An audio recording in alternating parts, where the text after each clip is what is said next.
Hey guys, Maggie here, and I'm not giving a date it's the 20th of January 2016, but this video is not really just checking in, but responding to videos. Recently, I've noticed a number of videos talking about marrying for a visa, and I don't want to call this, I'm not arguing with the people making this. I responded. This is a response to Jake Knowlton, but it's not an argument against Jake Knowlton or anything like that. It just that was the video I saw that made me give this response. In that video, link below, he talks about a certain, if you like, sect of people who come to Japan by marrying for a visa, who have no intention of staying with their wife. Yeah, and they have affairs and they separate from the wife and try to keep the visa. And basically,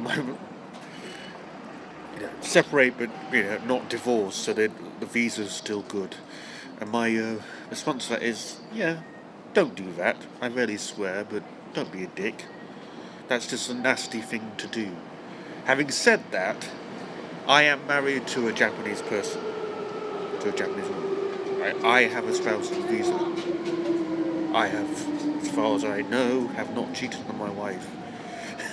So, yeah. And here's the thing, there's a caveat. Simply because you have a spousal visa does not make you mean that you're married for that visa. I think that's important to underline.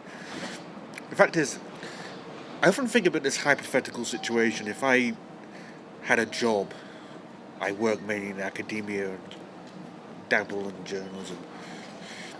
If I had a job that offered me a unended contract, like a tenured job at a university, rare but not impossible, or a journalist job for like a 5-year contract, then, the spousal visa tends to be 1 or 3 years, and it would be in my interest, I suppose, to get the working visa. But it would look odd if a spouse of a Japanese national did not have a spousal visa, in some ways. Not that you get attacked for it, or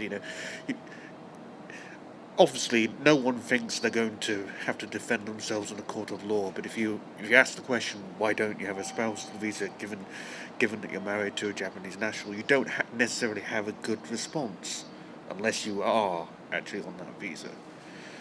So what I'm saying is, if you married a Japanese, let's say girl, I don't mean to be sexist, but if you're 19, sorry, I'm 30-something, and I consider that rather young. If you married a Japanese woman purely to get that visa, just don't. If you happen to be married to a Japanese person,